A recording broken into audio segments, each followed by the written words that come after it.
네, 안녕하세요 드림 여러분. 여러분의 꿈을 응원하는 주식드림 인사드립니다. 2021년 8월 15일 오늘 영상의 주제는 총 2편으로 나눠질 예정인데요. 다소 생소하지만 한 번쯤은 들어보셨을 법한 용어, 선물과 옵션입니다. 어렵고 낯선 단어일 수 있는데요. 주식시장에 참여하는 우리 개인 투자자들이 이 낯선 단어를 알아야 하는 이유는 뭘까요? 그 이유는 바로 선물과 옵션이 주식시장에 미치는 큰 영향력 때문입니다. 그 영향력을 여러분도 간단하게 알아보는 방법이 있는데, 키움증권 HTS 기준 화면번호 1057을 입력하면 투자자별 시장 종합을 확인할 수 있습니다. 여기서 주목할 점은 코스피, 코스닥과 선물시장의 거래대금인데요. 주식시장에 큰 영향을 미치는 외국인의 거래대금을 비교해보면 선물시장의 거래대금이 주식시장의 거래대금보다 압도적으로 많은 것을 볼 수 있습니다. 이처럼 선물시장의 규모가 주식시장보다 월등히 크기에 주식시장이 선물시장의 방향을 따라가는 현상이 발생하는데요. 선물 거래에 대해 간략하게나마 알게 된다면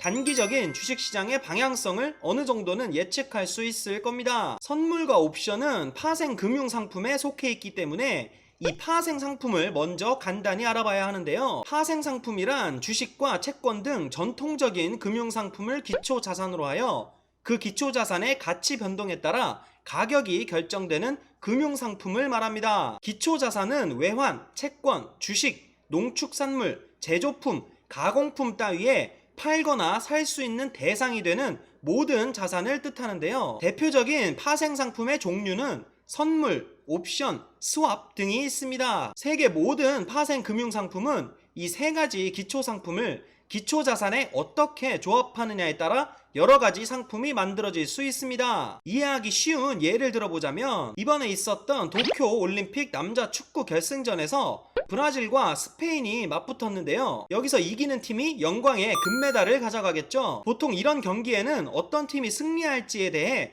합법적인 베팅을 하는 스포츠 토토 같은 시장도 존재합니다. 여기서 결승전을 치르는 두 팀의 경기가 주식시장이고, 이 경기에서 누가 이길지 베팅하는 시장이 파생시장이라고 생각하시면 됩니다. 즉, 파생상품은 특정 자산이나 특정 사건에 앞으로 일어날 가능성을 거래하는 상품인 거죠. 그럼 이제 선물에 대해 알아볼까요? 선물 거래는 미래의 일정한 시점에 기초자산을 미리 정한 가격으로 매매하기로 하는 거래를 의미하는데요. 주식시장에서 매수와 동시에 체결되어 바로 본인의 주식이 생기듯이 현물 거래는 계약의 성립과 동시에 상품의 결제가 이루어지는데요. 선물 거래는 현재 계약이 체결되고 미래의 만기일에 상품이 결제되는 거래입니다. 선물 거래의 손익 구조는 생각보다 단순한데요. 선물 거래의 손익 상황은 선물 상품 구매자와 판매자가 서로 정반대인 비대칭적 손익 구조를 보이게 됩니다. 선물 거래에서 미리 정한 가격을 약정 가격이라 하는데요. 예를 들어 원유를 생산하는 농가가 있고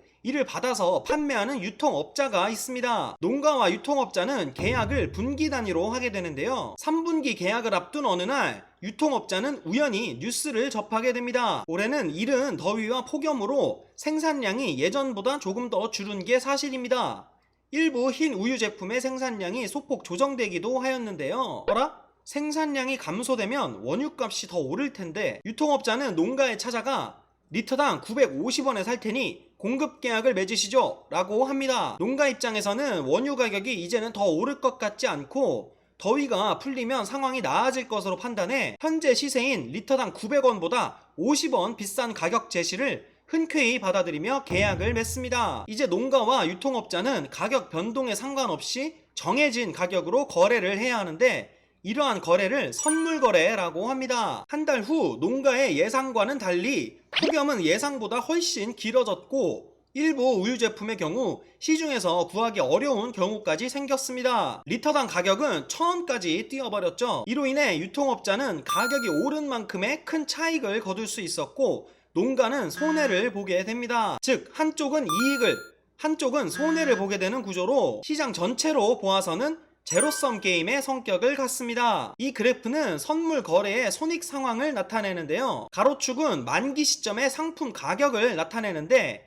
가로축에서 오른쪽 이동은 가격 상승을, 왼쪽 이동은 가격 하락을 의미합니다. 한편 세로축은 손익을 나타내며 원점 기준으로 위로는 이익을, 아래는 손해를 의미하는데, 그래프에서 보듯이 보라색의 손익선은 가로축을 약정 가격 위치에서 통과하며 직선의 형태를 띠고 있죠. 이는 약정 가격 좌우에서 손실 또는 이익이 시장 가격과 정비례한다는 뜻입니다. 왼쪽 그래프는 선물 상품 구매자 측면에서 본 손익인데, 만기일에 상품의 시장 가격이 약정 가격보다 높으면 선물 구매자는 이익을 얻게 되고, 반대로 시장 가격이 약정 가격보다 낮으면 손해를 보게 되는 구조인 거죠. 오른쪽 그래프는 선물 상품 매도자 측면에서 본 손익인데, 앞선 그림과 정반대로 만기일에 시장 가격이 약정 가격보다 높으면 손해를 보고 시장 가격이 약정 가격보다 낮으면 이득을 얻게 되는데요. 즉 선물 거래에서 약정 가격은 손익분기점 역할을 합니다. 선물 시장의 만기는 분기마다 이루어지는데요. 만기일은 3월,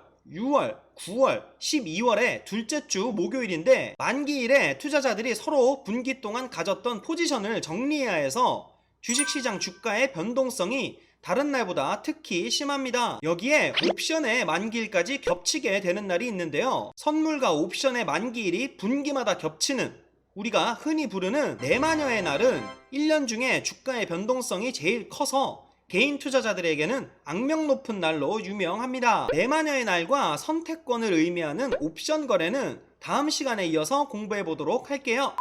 키움증권 HTS 기준 화면번호 0630을 입력하면 코스피 200 지수의 차트가 나오는데요. 선물시장의 방향성이 주식시장에도 영향을 미치기 때문에 이를 참고해서 매매하시면 단기적인 주식시장의 방향을 예측할 수 있어 매매에 도움이 됩니다. 주식거래와 선물거래의 가장 큰 차이 중 하나는 주가의 상승만이 이익을 얻을 수 있는 주식시장과 달리 선물시장은 상품 선물과 금융선물 등의 상하방 베팅이 가능하다는 점인데요. 차트에 코스피 200 선물을 매수한다는 것은 코스피 200 지수 상승에 베팅하는 것이고, 반대로 코스피 200 선물을 매도한다는 것은 코스피 200 지수 하락에 베팅하는 것입니다. 선물 시장은 그 규모가 워낙 큰 만큼 앞으로도 꾸준한 추가 공부가 필요합니다. 오늘은 선물 거래에 대한 간단한 개념 정도만 공부해 봤는데요. 오늘 영상을 보시고 조금이나마 유익한 시간 되셨다면 구독과 좋아요, 알림 설정까지 부탁드릴게요. 시청해주셔서 감사합니다. 드림이 여러분, 잘 자요.